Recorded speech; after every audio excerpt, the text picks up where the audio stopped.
جگہ ہے، ایسی جگہ ہے جہاں بیوی بچوں کا نظام نہیں، یعنی سٹور ہے، ہاں جی دکان ہے، وہاں سامان ہے، تجارت وغیرہ کے سٹور ہے، بیوی بچے نہیں رہتے، تو وہاں اجازت آپ کو لینے کی کوئی خاص ضرورت نہیں ہے۔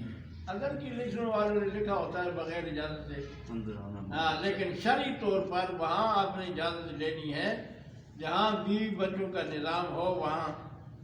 تو یہاں یہ قانون آج ذکر ہے، آج ذکر قوانین معاشرے کے اصلاح کے لیے۔ یا ایھا الذین آمنوا، اے ایمان والو، لا تدخلوا بیوتا، مت داخل ہو ان گھروں میں، غیر مسکونۃ، جو تمہارے اپنے گھر نہ ہو، غیر بیوتکم، سوا اپنے گھروں کے، حتی تستانسوا، یہاں تک کہ تم ان سے اجازت مانگ لو، ٹھیک ہے جی۔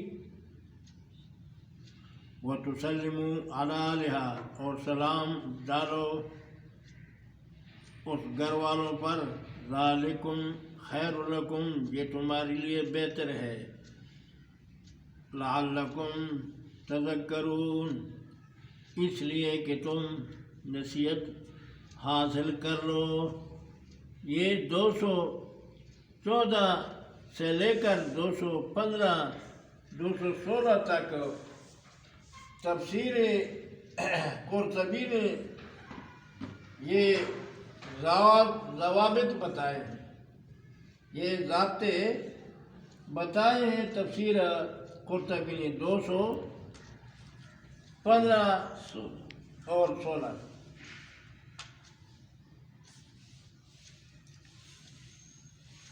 یہ قال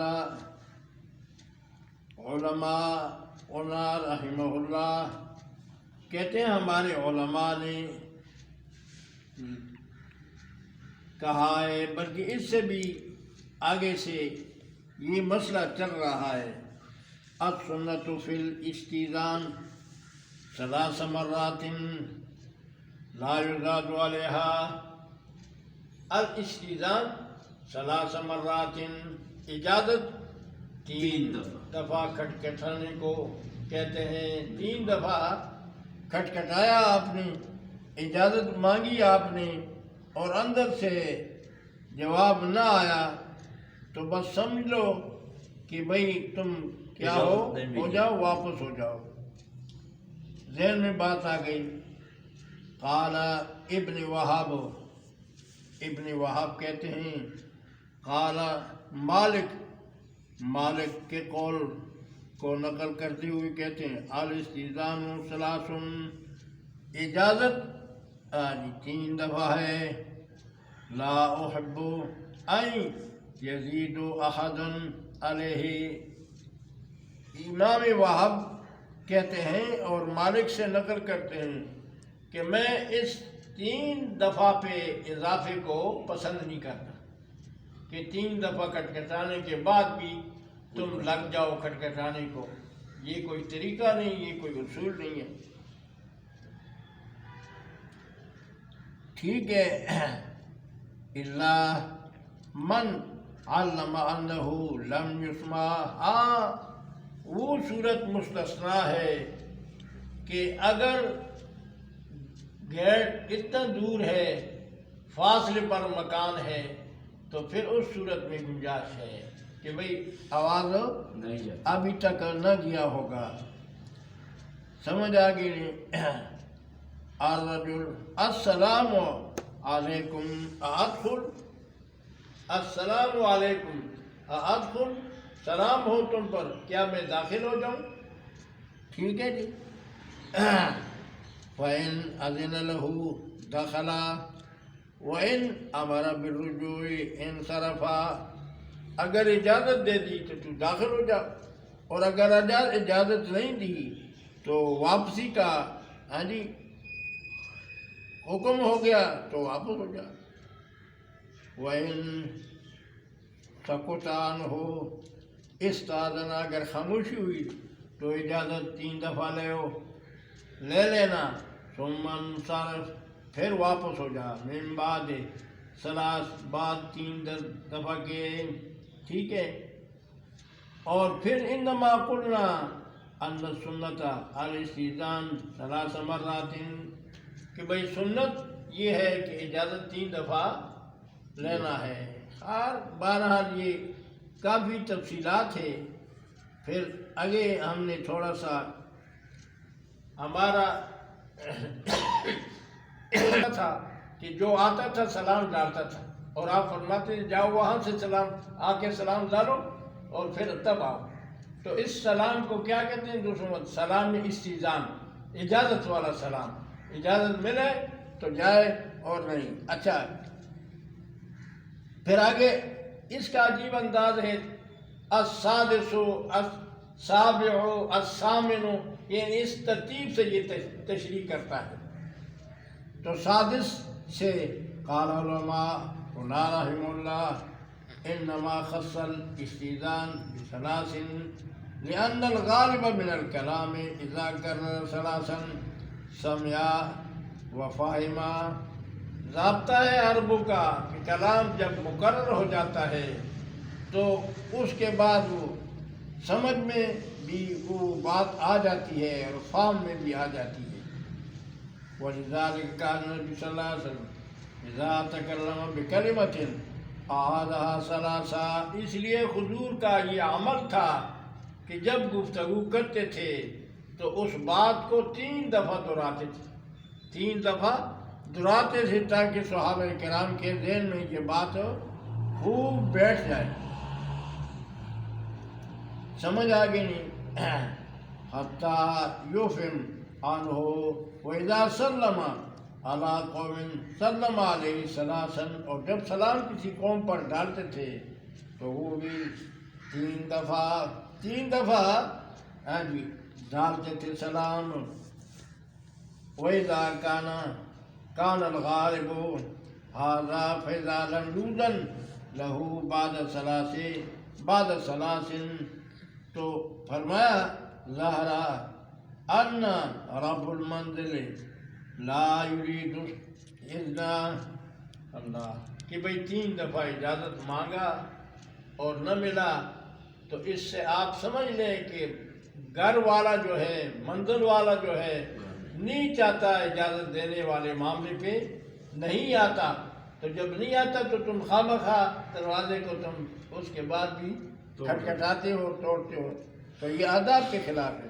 کما قال نبی صلی اللہ علیہ وسلم لأبی ایوب حین استأذن، کہتے ہیں ابی ایوب انصاری کے ہاں بھی آپ نے جب اجازت مانگی تو فخرجا مستعجلا، دوڑتے ہوئے گھر سے نکلا۔ حضرت ابی ایوب انصاری دوڑتے ہوئے نکلے گھر سے، فقال، اور کہنے لگے لعلنا جلناک، یہ حدیث ہے کہ فوری طور پر وہ نکلے اور حضور صلی اللہ علیہ وسلم کو انہوں نے کیا دیا؟ اجازت دی۔ اور ابن شہاب سے نقل ہے، کہتے ہیں اما سنت تسلیمات ثلاثا فإن رسول اللہ صلی اللہ علیہ وسلم اتا سعد، تو حضور صلی اللہ علیہ وسلم حضرت سعد کے پاس تشریف لائے اور ان سے بھی آپ نے اجازت، تفصیل ہے جتنی کرو اتنی کم ہے۔ اگر تمہیں نہ ملے فیا اس میں احدن کوئی، تو فلا تدخلوها، تو تم اس گھر میں نہیں داخل ہونا، حتی یؤذن لکم، یہاں تک کہ تمہیں اجازت مل جائے، حتی تجدوہ من یأذن لکم، یہاں تک کہ تمہیں مل جائے وہ جو تمہیں اجازت دے دے، اور اجازت دینے والا بھی کیا ہو؟ بالغ ہو، سمجھدار ہو، یہ نہیں کہ چھوٹا کسی بڑے کے حوالے سے اگر بات کرتا ہے کہ میرا ابو کہتا ہے، میرا چاچو کہتا ہے کہ آ جاؤ، تو وہ علیحدہ بات ہے، لیکن چھوٹا بچہ تنہا اگر کہے تو اس کے کہنے پر تم نے داخل نہیں ہونا ہے۔ وَإِنْ قِيلَ لَكُمْ ارْجِعُوا اگر تمہیں کہا جائے واپس ہو جاؤ تو واپس ہو جاؤ. فَارْجِعُوا هُوَ أَزْكَىٰ لَكُمْ یہ تمہارے لیے زیادہ اطیب ہے، پاک ہے. وَاللَّهُ بِمَا تَعْمَلُونَ عَلِيمٌ اللہ جو اعمال تم کرتے ہو علیم جاننے والے ہیں. تفسیر مظہری نے یہاں تفصیل کی ہے، لیکن ابھی میں نے حوالہ قرطبی کا نکالا. کتنا تفصیل ہے، اس طرح وہ بھی کر رہے ہیں تفصیل اپنا اپنے انداز سے. لیس علیکم گناہ تم پر کوئی گناہ نہیں ان تدخلوا بیوتا کہ تم داخل ہو جاؤ ایسے گھروں میں غیر مسکونۃ فیہا جس میں کوئی سمنے والے کوئی نہیں، بیوی بچوں کا نظام جس میں نہیں ہے، اور جس میں سامان ہو تمہارے لیے، تو اس میں اگر تم اجازت کے بغیر چلے جاؤ تو حرج کوئی نہیں. واللہ یعلم ما تبدون اللہ جانتے ہیں جو تم ظاہر کرتے ہو، وما تکتمون اور جو تم چھپاتے ہو. اب پھر آگے قانون آ گیا اور یہ قانون ہے نمبر 2، ٹھیک ہے، معاشرے کے لیے. قل کہہ دیجیے میرے پیغمبر للمؤمنین مومنین مردوں کو، مومنین مردوں کو کہو راستے پہ جاتے ہو تو یغضون من ابصارہم اپنے نگاہوں کو کی حفاظت کرو، ویحفظوا فروجہم اور اپنی شرمگاہوں کی حفاظت کرو. ذالک ازکیٰ لہم یہ تمہارے لیے باعث پاکیزگی ہے. ان اللہ خبیر بما یصنعون اللہ خبر رکھنے والے ہیں بما یصنعون ان اعمال پر جو وہ کرتے ہیں. یعنی مواضع، ٹھیک ہے جی، یعنی یہ وہ جگہ ہیں جن میں یہ قوانین ذکر ہیں. وَقُلْ لِلْمُؤْمِنَاتِ اب قانون نمبر 3، عورتوں کو حکم ہے کہ تم راستے پہ جاتے ہو تو تم بھی اپنے نگاہوں کی حفاظت کرو، کسی غیر محرم کی طرف، مرد کی طرف تم نے نہیں دیکھنا. سمجھ آگے نہیں؟ من ابصارہم اپنی نگاہوں کی، وَيَحْفَظْنَ فُرُوجَهُنَّ اور حفاظت کرے اپنی شرمگاہوں کی، وَلَا يُبْدِينَ زِينَتَهُنَّ اور اظہار نہ کرے زینت کا، إِلَّا مَا ظَهَرَ مگر جو ظاہر ہو.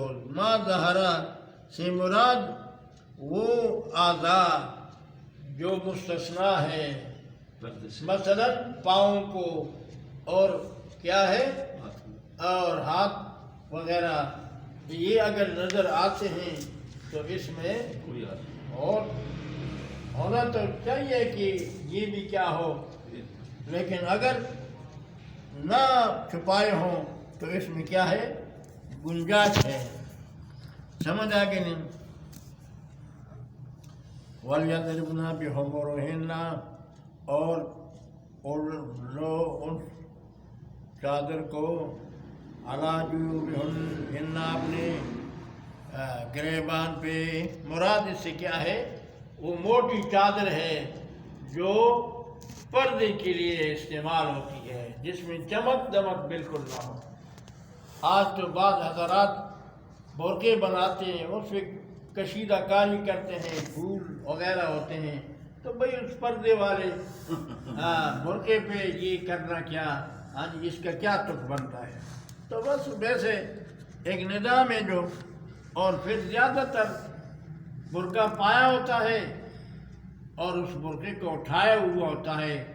اگلا حصہ جس کا شریعت پردے کا حکم دیتا ہے وہ سارا ننگا ہوتا ہے، تو ایسے برقعے کا کیا فائدہ، ٹھیک ہے نا. اس لیے یہ پردے کی جو اصول ہیں اس کے سب ہم خلاف چلتے ہیں.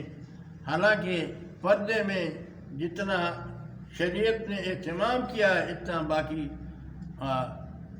مسائل میں اہتمام نہیں.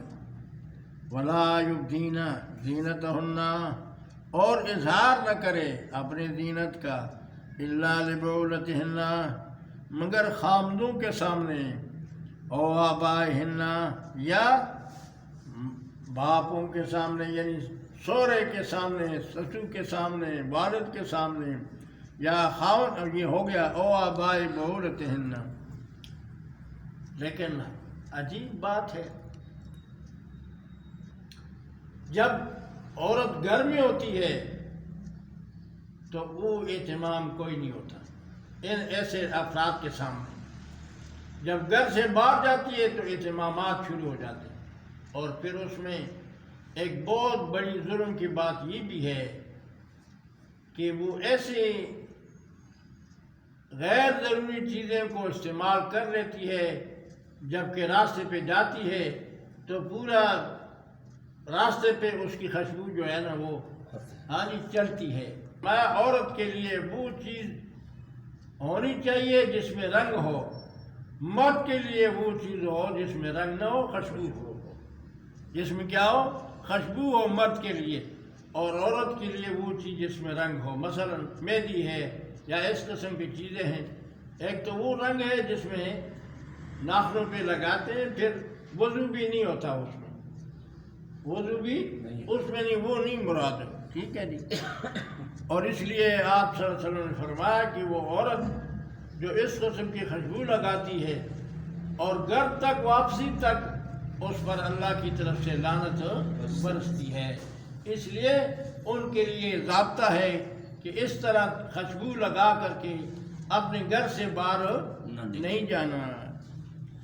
اور یہ ہمارے ایک دوست تھا، بہت پابند تھا، مر گیا اس معاملے میں، لیکن عورتیں یا خاوندوں کے جو باپ ہیں، یعنی اس کا کیا ہے، سورا ہے، ان کے سامنے یہ زینت کا اظہار کر سکتی ہے، او ابنائہن، یا بیٹوں کے سامنے، او ابناء بعولتہن، یا خاوند کے جو بیٹے ہیں اگلی زنانی سے، اور اخوانہن، یا بھائیوں کے سامنے، او بنی اخوانہن، یا جو بھتیجے ہیں ان کے سامنے، یا امشیرہ کے بیٹوں کے سامنے، اور نسائہن، یا عورتوں کے سامنے، اور ما ملکت ایمانہن، یا وہ جس کے دائیں ہاتھ ان کے مالک ہیں،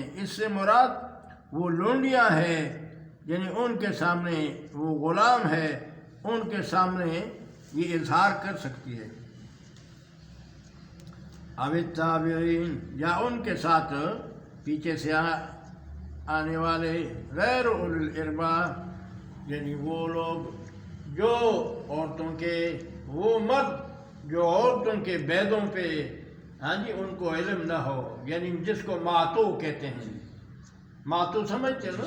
ہاں، حالانکہ شاہ صاحب نے تو اس کو بھی ماتو بنایا تھا، یہ ماتو نہیں ہے، یہ عبد الوحید، یہ ماتو نہیں ہے، یہ ویسے جو ہے نا، یہ بعض دفعہ یہ جو باتیں اسی طرح اسی روٹین کے مطابق جاتا ہے۔ مردوں سے عابد طفل الذی، یا بچاؤ الذین لم یظہروا علی عورات النساء، وہ جو جن کو علم نہیں عورتوں کے ان بیدوں پر، ولا یضربن بارجلہن، راستے پر جاتی ہو تو پاؤں کو زور سے نہ مارو زمین پر، اس لیے کہ تمہارے اس زیور کا آواز کسی غیر محرم کے کان کو نہ پہنچ جائے، ٹھیک ہے۔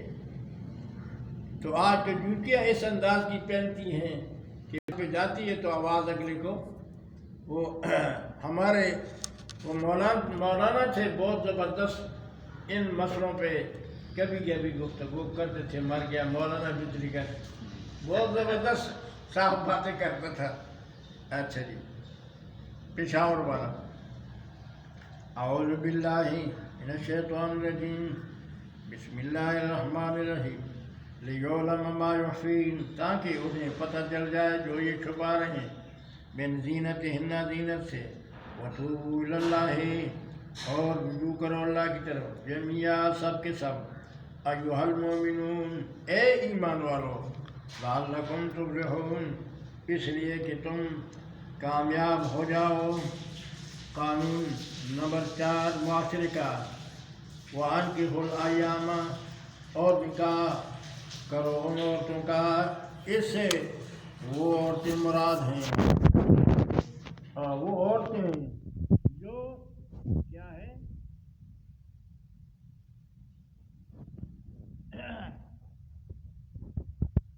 پہلے ان کی شادیاں ہوئی تھی اور پھر اس کے بعد ان کے خاوند مر گئے تھے، تو ان عورتوں کو دوبارہ کیا کرو، شادی کرا دو۔ اس سے مراد وہ عورتیں مراد ہیں، اور عورتیں جو غیر شادی شدہ یا پہلے شادی ان کی ہوئی تھی اور پھر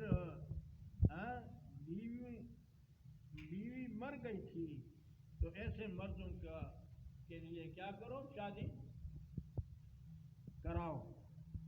منکم، تم میں سے، والصالحین، اور وہ نیک من عبادکم، تمہارے بندوں میں سے، وإمائکم، اور باندیوں میں سے، یکونوا فقراء، اگر وہ فقیر ہیں، تو یغنیہم اللہ من فضلہ، اللہ ان کو مالدار بنا دیں گے اپنے فضل سے۔ حدیث میں آتا ہے جناب رسول اللہ کے پاس ایک شخص آیا تو انہوں نے اپنی حالت کا اظہار کیا، اللہ کے نبی بہت برکت ختم ہے اور حالات ایسے ہیں کہ نظام نہیں چلتا، تو آپ نے فرمایا شادی کا، تو وہ آگے سے ہنستا ہے، کہتا ہے اللہ کے نبی حالات اس طرح آپ کہتے ہیں، تو حضور نے جب فرمایا کہ شادی کرو، تو شادی میں اللہ پاک نے جب کی تو اللہ نے اس کے لیے حالات بدلا دیے۔ تو قرآن کہتا ہے نا، ان یکونوا فقراء یغنیہم اللہ، اگر تم فقراء ہو تو اللہ تمہیں